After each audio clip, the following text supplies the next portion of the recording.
right, so this is the first time we've done this. We're sitting down with Blake J. Harris. He's the author of The Console Wars, also the director of the new documentary on CBS All Access, which is covering the same material in a shorter time span. So yeah, we're just going to sit down today, ask you a couple questions about the book and your experience with it. And yeah. Thanks for having me on. Thanks for letting me be the first to be the pilot run of this. Yeah. Yeah, definitely. Thanks for your time to join us today. So yeah, when I just finished reading your book, and I was just like enamored with how it's like a long form like Wikipedia article almost. I mean, it's much better than that, but it's just like all the info you want, but also like the dialogue between the facts. And I wonder, like, when did you decide this was like what you were going to take on? It's a good. I'm glad you felt that way. That was intentional. Maybe not the Wikipedia part, but like actually, like, you know, there's a lot of behind-the-scenes business books and nonfiction books that are inspirations for me. But I think the biggest inspiration in terms of the style of the book was the Game of Thrones books, because those were like, if you think about it, those are really POV-driven chapters with history weaved between a scene or dialogue. But like the bulk of the story is just this history that's added to the scene. Yeah, and in terms of deciding to take this on, it was a slow process. You know, I guess I didn't really know what I was getting into in the best way possible, but this was back in 2010, so 10 years ago. And at the time, I was an aspiring screenwriter, very unsuccessful at that, and had a day job trading commodities for Brazilian clients. So I was trading sugar and coffee and soybeans.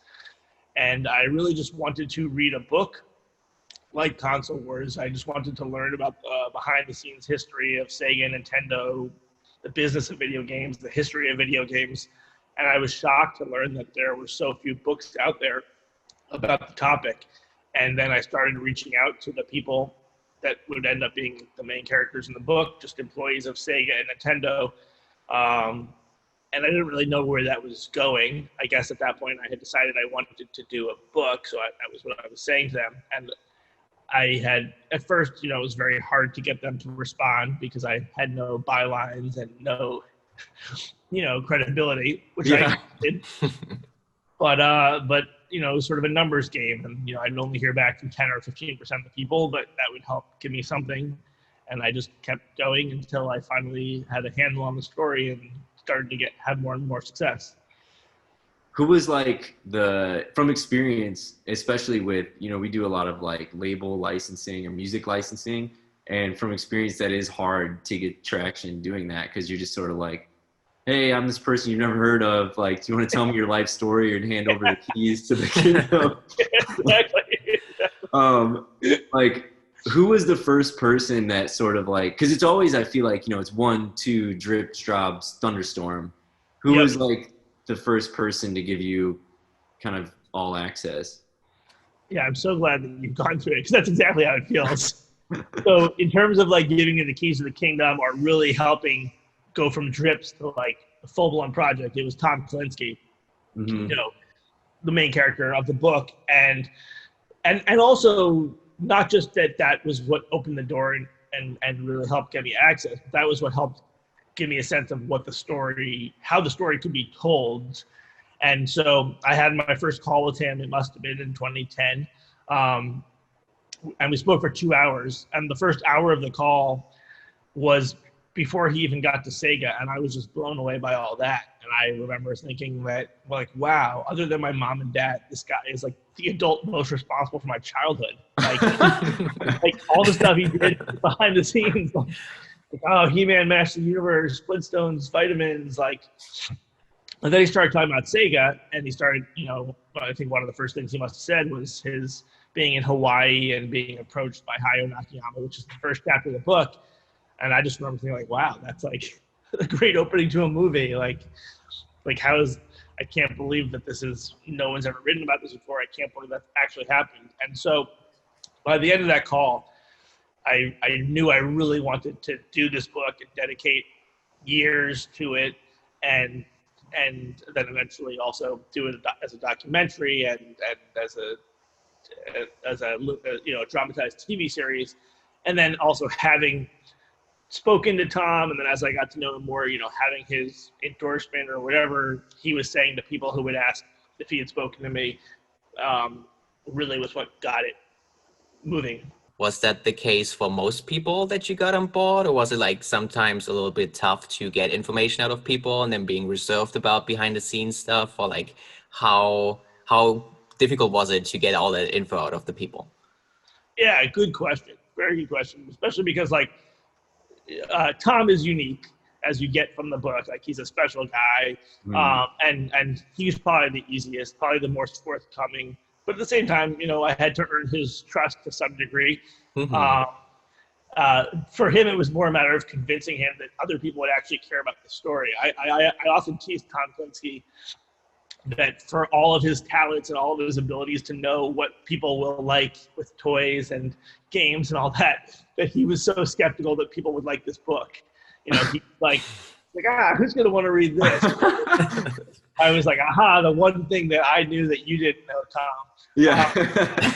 And getting other people to open up, even when they were, I think many of the former Sega employees were pretty forthcoming. And then, as you get to know them over time, maybe it's my issue. Like, I felt more comfortable asking them a little more personal questions that I wouldn't have felt comfortable asking them the first time we spoke. The Nintendo people were a lot tougher. I used to joke that I could tell just from the conversation whether the person I spoke with was from Sega or Nintendo, because like, I'd be like, oh, what was your, what do you remember about this game? And they would just talk for 5 minutes about all these memories. And then Nintendo people, I would say, like, what do you remember about this game? They're like, oh, it was good. They're like, it sold 50 million units. Yeah. And I'm like, no, like, I don't need the facts. Like, what do you remember from its release? They're like, oh, yeah, did well. And then there was some pulling teeth aspect to it. Not true of all Nintendo employees, of course, but that was tough to get them to talk. And then also, just a lot of them are still affiliated with Nintendo or had spent decades with Nintendo and felt like, they weren't as free to talk. So I had to end up dealing with the corporate side of Nintendo of America. And a big turning point in that regard was I was dealing, and I'd give a lot of credit to the head of corporate communications there, Cindy Gordon, because she could have easily just said no, or maybe she did say no, and she could have easily just said, like, I already told you no. But she was always open to hearing me out, and eventually she flew out to New York, and we went out to dinner, and I told her more about what I was thinking for this book and why I felt like it was important and beneficial for Nintendo to participate. And it was a process, but in the end, we were able to get the interviews that we needed with the Nintendo people, and it came later in the process of the book, so perhaps it would have been a little different if that had happened earlier. But at least for the documentary, we got everything we wanted from Nintendo, and I do think that the book would have been much worse without that Nintendo perspective. And I'm glad that they, from what I've spoken to, they seem to feel the same way. Like there's not a regret that they participated, so that's nice. Yeah, I feel like they would have they could have only benefited from involving themselves, because otherwise, like, it's so easy to, like, almost paint them as the villain, especially without their participation, maybe. No, you're right. And it's tough because, like, from Sega's perspective, they were the villain. And they, subjectivity aside, like, objectively speaking, they were Goliath, which I know is like a subjective term, but, like, they were definitely the market leader, the dominant company. But as I'm sure that you've experienced too, it's still hard to convince people to speak with you when even though it will make them look better, or at least it'll help include their perspective, if it's somewhat negative at all, they're sort of turned off. Right. And so that's part of what I was trying to convey, that it wasn't like me, Blake Harris, thinks that you guys are bad guys, but I'm interviewing Sega people, and here's what they think. and that's interesting and it's relevant and it's credible. So I'm going to include that, but I want to counterbalance that. And a lot of people's instinct emotionally is to just say like, screw you, like you're trying to portray us this way. And like, so again, like, credit to Nintendo for agreeing that it is better to show, well, we don't think we were assholes here. Like, here's why. Yeah, especially you had a good point just with the fact that, a lot of those people are still speaking from a corporate standpoint versus Sega employees who have like distanced themselves from the company for like 2 decades and have nothing to benefit from guarding their answers. So right. And yeah, because like I think at first people assumed that it was like very hard to get Sega on board for the book, but they weren't on board. Whereas like for my second book, which was about Oculus, like I very much had to go through corporate channels because it was happening in real time. And that was much more like the experience with Nintendo, where people were still with Nintendo, or even like Howard Lincoln at the time I was writing the book was not working for Nintendo of America, but he was the CEO of the Seattle Mariners, which is owned by Nintendo. So there was still like a lot of connection to Nintendo. And actually like also a lot of them still live in the Pacific Northwest Seattle area and still like meet with each other. Like it's a very close knit group, which I liked about it. I like that they stay in such close touch. Was it like, having seen now that the trajectory was like book and then documentary, how did you perform your interviews? And did you at any point decide you were going to like, instead of go back and use your video camera to record everyone, were you doing like both at once? Yeah, good question. So I am the director of the documentary, but I'm actually really the co-director. I directed it with my longtime screenwriting and film producing partner, Jonah Tulis. And, not long into my process that I was telling you about of reaching out to people and the interview with Tom Kansky, I spoke with Jonah and told him that I had found this project that I thought was very interesting. And he suggested we do a documentary. So very early on when I was working on these interviews and writing the book, there was already a hope from us that we were going to be doing this documentary. And a big turning point in that was we got to pitch this idea for the book and for the documentary and for a scripted series or scripted movie at that point to Seth Rogen and Evan Goldberg. And they, were on board to do all three. And then that manifested to us starting to film the interviews in 2013, which was when I was writing the book. So it was a parallel process in a lot of respects and very helpful to the book because I got to fly out and spend, days with these people and really get a better sense of who they were. Yeah. Yeah. How did that connection happen? Like because of course there's like many people you can approach, but Seth Rogen, of course, is like a well-known face and everything. Like how did that exact connection like establish? Sure. And it was life-changing. Like I imagine that some people might see the cover of the book and see Seth Rogen's name and think that like, oh, Seth is like a buddy of mine that I just called and asked to do this. But that was not the case. And I think that speaks volumes of him that even though I didn't know him, I had asked my manager to, because I remember I was an unsuccessful screenwriter, but I at least have good representation. I asked him to send sort of this outline that I had put together of the story to Seth and to Evan, and they were interested in meeting because they just thought it was a really cool story. And then Jonah and I met Seth and Evan in January of 2012. And I remember that specifically because it was life-changing. Like it was January 6th, I'll remember the date. And we met with them for 2 hours and talked about the story and the interviews I had been doing.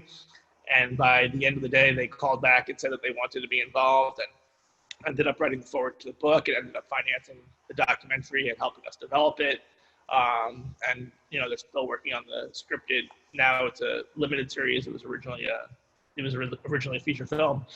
And so that was the way. And I would also say that, maybe it was an obvious move to try to get someone as talented and famous as Seth or similar on board. But for me, it very much came from a place of of learning from Sega. You know, like seeing myself as a unknown author, a small no-name entity, and seeing what they were able to do to put themselves on the map. And one of the things that they did really well was, you know, align with brands that were cooler than themselves, and you know, sort of like younger people too, like especially in 2012.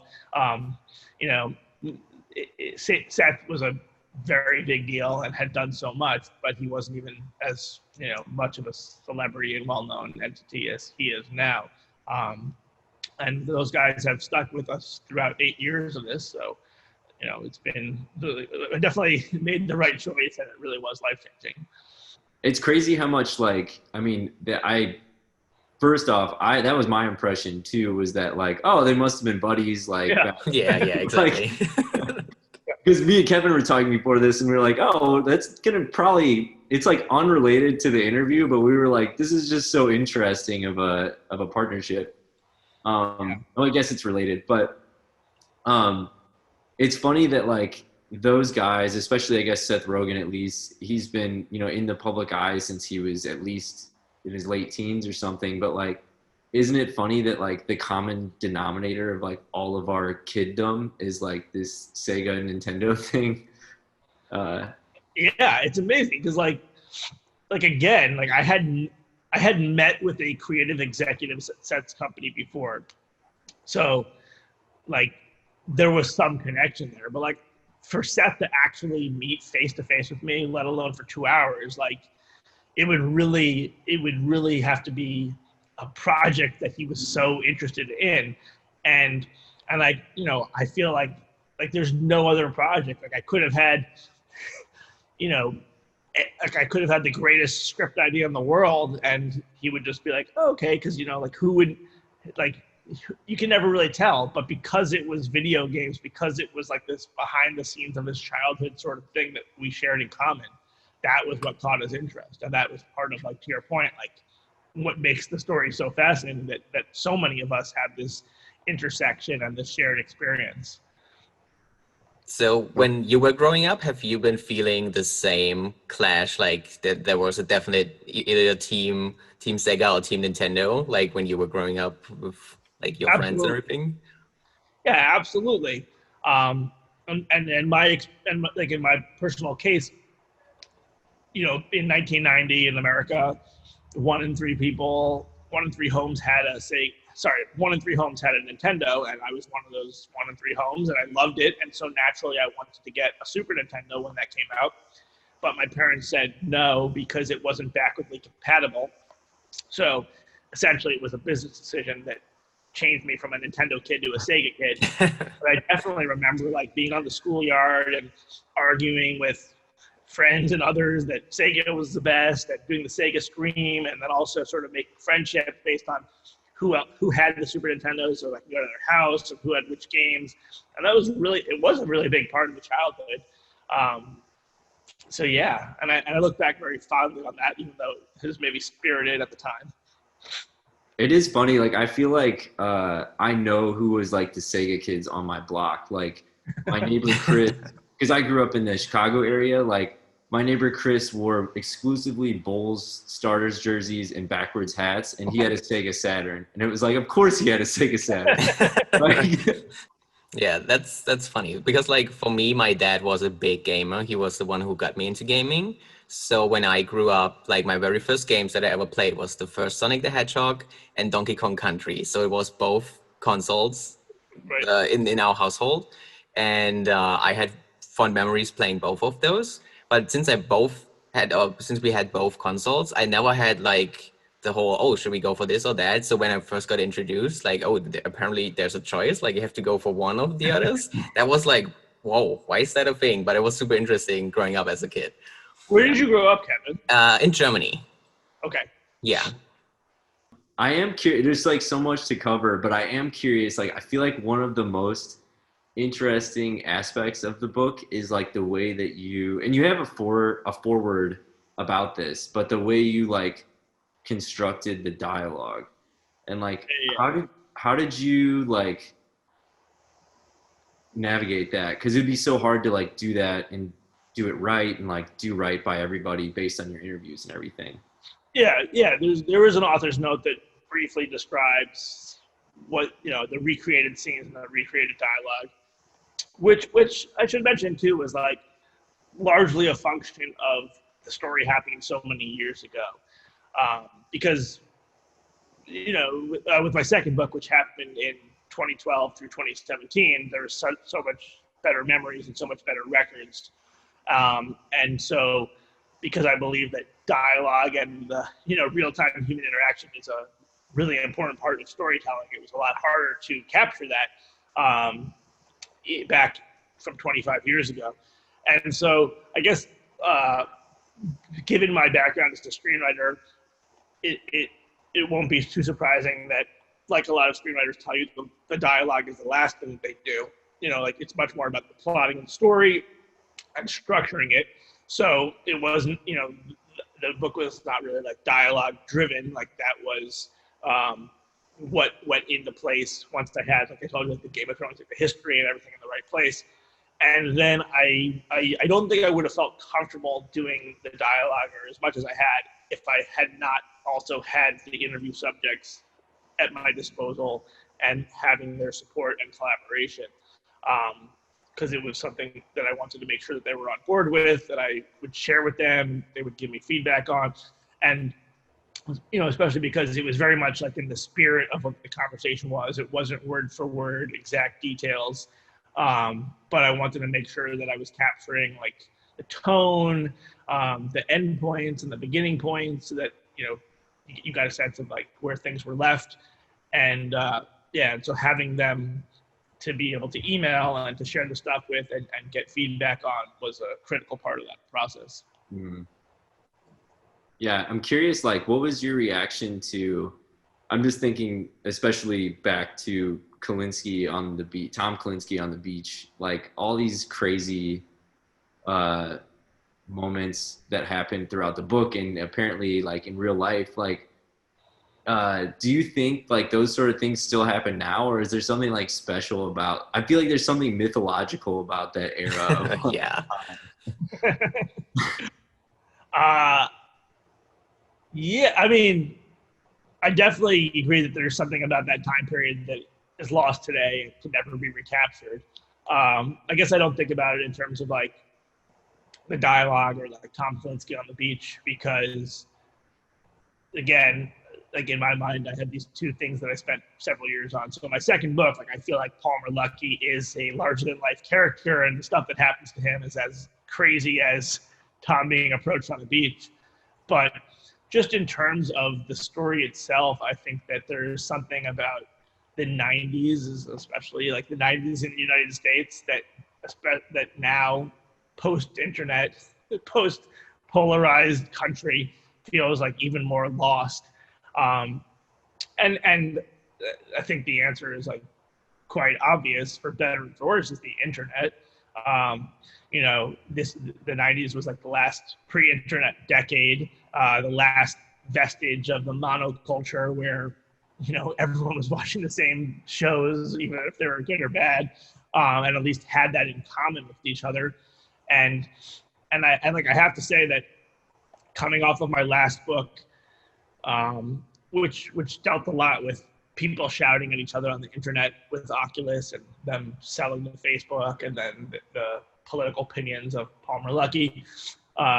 It was really nice to go back to the documentary this past year or like a year and a half ago and spend so much time with the archival footage and just have all this footage from the 90s where, newscasters were not saying like, well, but Cupcakes 24 at Twitter says this, and it's like, what? How is that like news release? Like, it's like, I've talked to these people at Sega Nintendo. They got angry letters from time to time, but which is the equivalent of like an angry tweet. But that wasn't like news. It wasn't like, oh, one person disliked Sonic.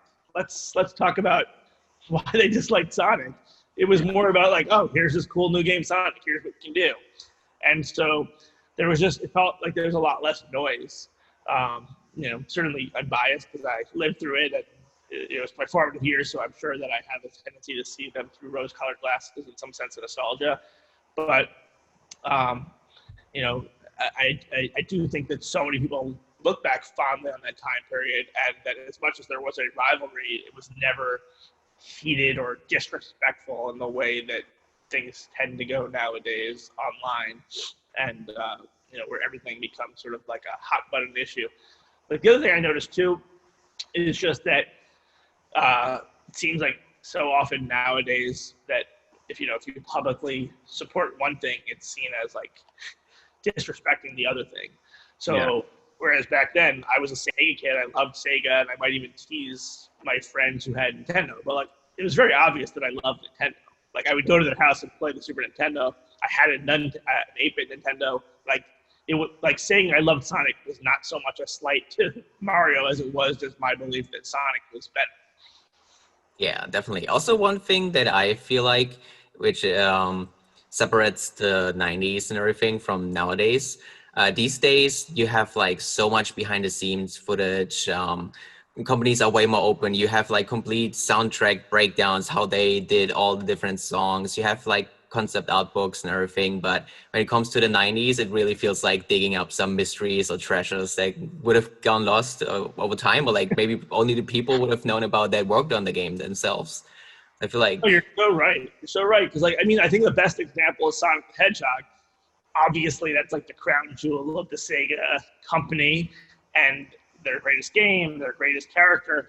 And you'd think that they would have like saved everything related to the creation of Sonic or Sonic 2. And there's so little that was saved by the developers and by the company. And, compared to nowadays where you even just have like email records of every iteration of all this, it really is much more like digging for treasure than it is something that was just recorded by virtue of how we all live nowadays.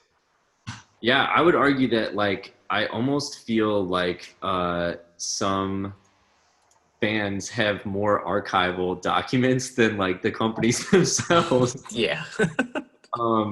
Like we recently did a release, and I interviewed on the notion of what Kevin was saying about the 90s and documenting everything, and also just how like now people, they'll be like, oh, this is a beat by beat breakdown on like how we compose the music for like Borderlands 3 or whatever it is.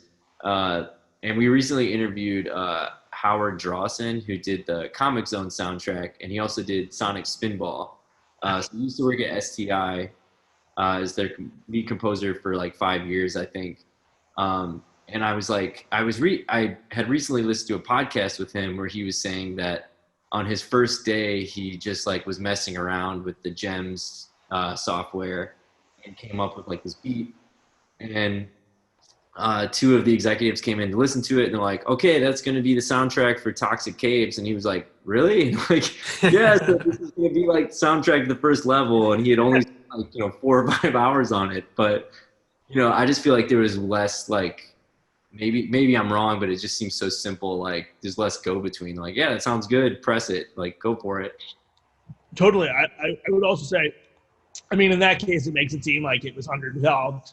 I don't know how he felt about that, but like just from being a creator myself standpoint, like I think a lot of what has changed and what people liked about those games is that they were such a singular vision, or a vision of a very small team of people.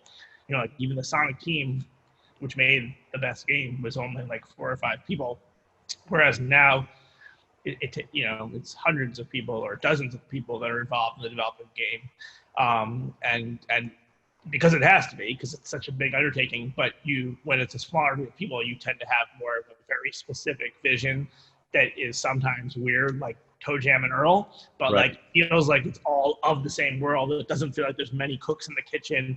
And so I can imagine the situation nowadays where you spend 4 to 5 hours creating the song for the first level, and the creator is very happy with it, but then it goes through all these iterations of people saying, oh, what about this? What about this? What about this? What about this?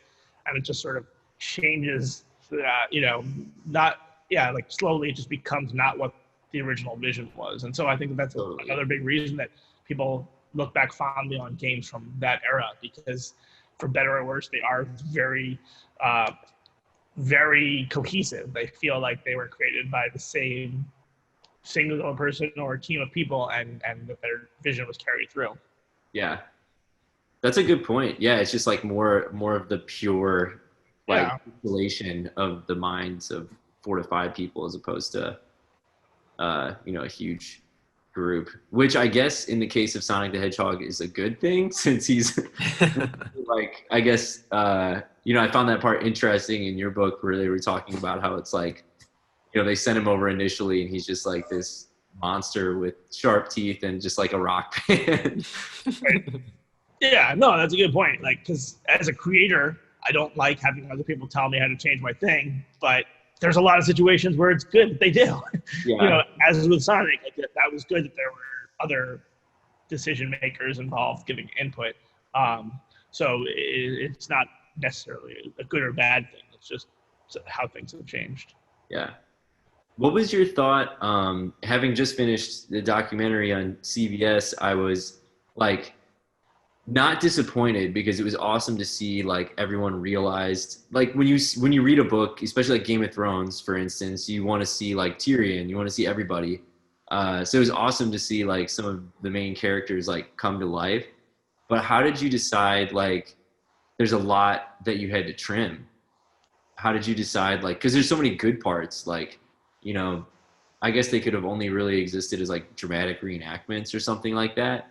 But how did you decide which parts to include and which to just streamline your vision of the documentary? Yeah, no, I mean, like what you're voicing is how I felt a lot. Because even stuff like EA reverse engineering the Genesis or the creation of a lot of different games. But that was kind of how we felt with almost every scene that is even in the film. It's like, it's not because we did it because we thought it was the best story point, not because there was archival, because we did have to figure out ways to recreate or dramatize a lot of the stuff in the documentary. I mean, it was pretty hard.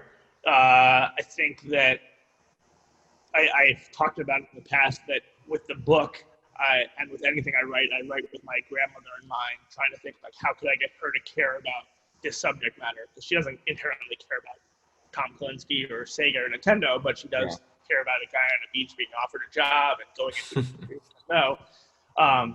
And so I try to like think about that even more, like think about my grandma watching a documentary, what would not bog her down in details, and really keep her interested while at the same time satisfying what I wanted, which was to like, have all these characters in it so you could see who they were.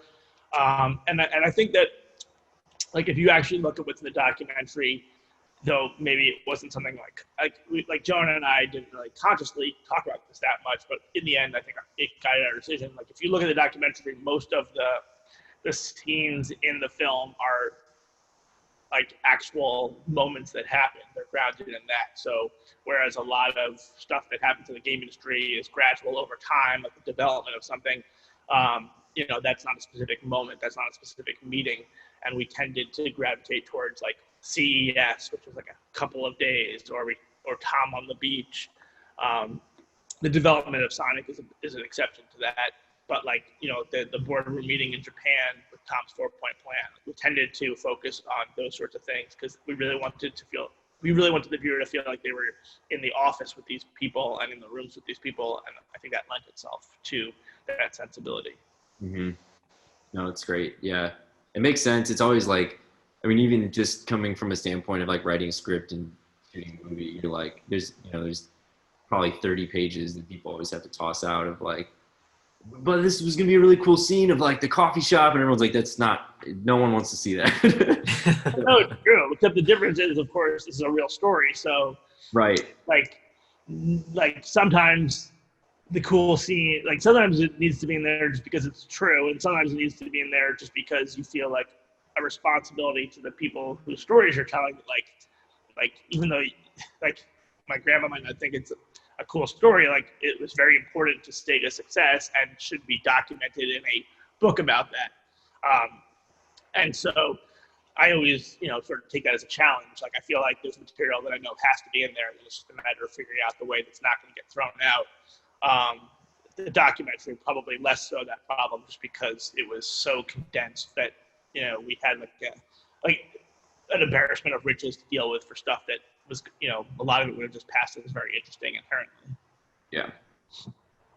I am curious, like the part that I was surprised by in the book, and I was thinking maybe this surprised you when you started to write the book, was like the tertiary like shadow figure of PlayStation. Like, did you know that PlayStation was gonna be a character in the book, or did it just like in speaking to everyone, did it just become like this common subject that kept coming up, that they were like, you know, in the background and eventually blossomed into like, you know, a legit entity? Yeah, that's a great point. I really like how you described it as like this tertiary shadow figure, because that's how it felt interviewing people. I think that one of the things I learned, you know, that became so important to me with all my writing with Console Wars, was to just shut up and listen and to hear what they think is important, and to not, you know, try to bring my own preconceptions or my own agenda into it, but to hear what they have to say. And because they actually lived through it, it's gonna feel authentic and it's gonna be interesting. And so if you had asked me when I started how much I thought Sony would be part of the book, I would have said much less than what it ended up to be. And that's also in part because I just didn't realize, like, I think it would have been a lot harder to have Sony be that, you know, third-party candidate in the book if they didn't actually work with Sega and also with Nintendo. You know, if they sort of just were this separate operation that came in at the last minute, they probably wouldn't have been as big a part of the book. But I didn't realize how close Sega and Sony were with developing games, with developing the Sega CD games, and then obviously also almost partnering on, like, a, you know, Sega PlayStation or whatever the console would have been called that they were doing together. And then also, I think in terms of them becoming a big part of the story and the Game of Thrones inspiration I mentioned, that I remember that very directly came from talking to Olaf Olafsson, real name, by the way. Trying to find. He's also a novelist. I have his novels here. Oh, nice. And I was talking to him. I was interviewing him in person, and talking about, prior to the Sony PlayStation, prior to Sony's hardware effort, you know, once upon a time, Sony was purely just a software maker for Sega and for Nintendo. And asking him about Nintendo, and he told me that he felt like Nintendo treated them like they were slaves on a plantation, which was like very dramatic language that you know, I wouldn't have thought to use or felt like responsible enough to use on my own. But it also just showed me how strongly these people felt and how much they all felt like they were the rightful heirs to the throne.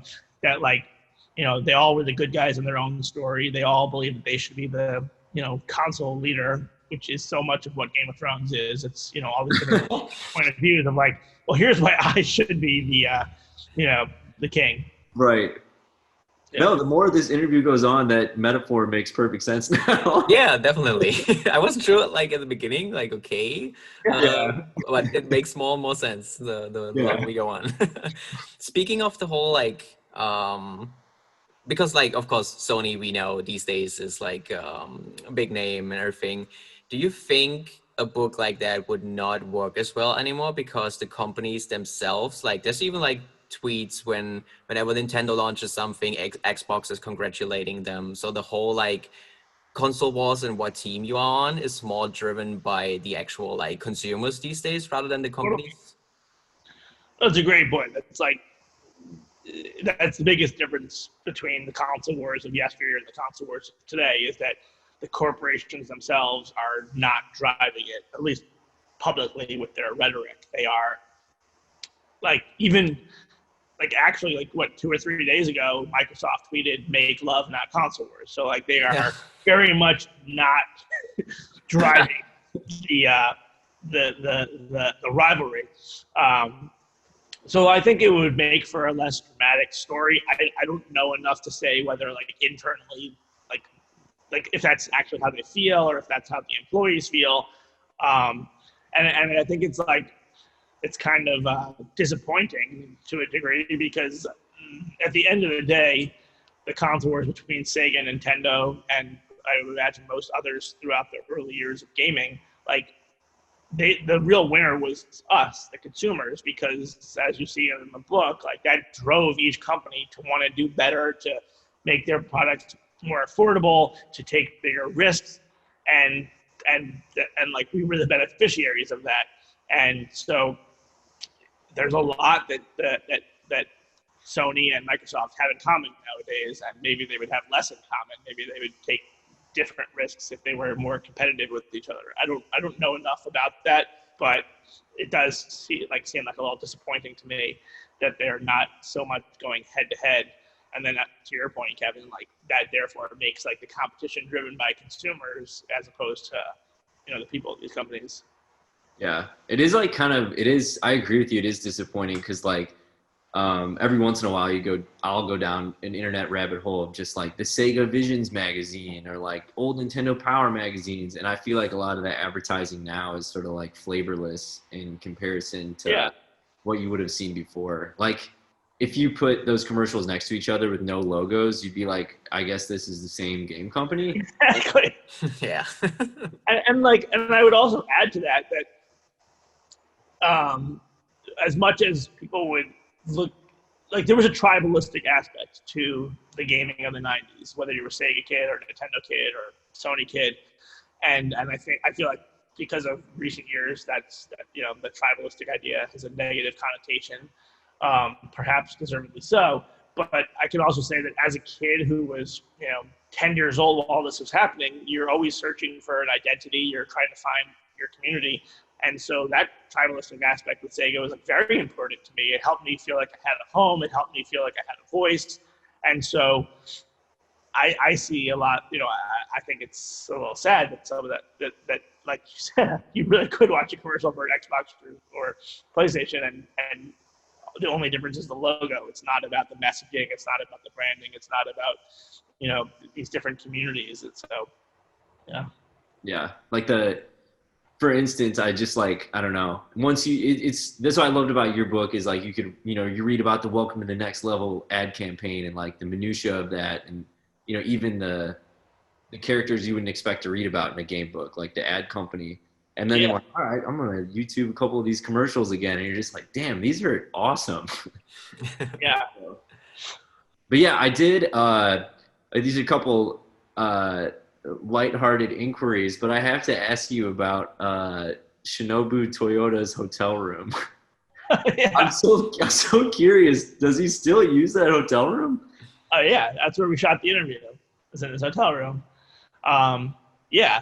So Shinobu Toyoda, like the number 2 guy at Sega of America during Tom's tenure there throughout the court, throughout the storyline of the book, his family lived in Dallas, so he would commute to San Francisco through like Monday through Thursday, and while he was in San Francisco, he would stay at this Comfort Inn there. And then he's since left Sega. He currently works with Unity now and does a bunch of other projects, and he still has that same room in South San Francisco that he stays in like, a few days or 1 week out of the month. But yeah, it's very quirky. It's very funny. And I'm glad to be able to do the interview there. It's crazy. Yeah. But we were watching the documentary and we were like, that's gotta be just like a thing, right? And we're like, I'm going to have to ask him about this. Yeah, no, totally true. And he suggested that we do the interview there. Which is great. Even better then. Yeah, he was like probably my second favorite character in the book. If not Tom Kalinske, it would have been him, I think. So. Yeah, and I'll say like, I've now known these people for 9 or 10 years, and like they're amongst the favorite people in my life. I still regularly stay in touch with them. They're, like Tom's certainly a role model of mine and also a friend, and others are, like we talk about non-video game things. So yeah, I think that this was just like a really great group of people that I was really honored to write about, and I'm glad that he came across that way.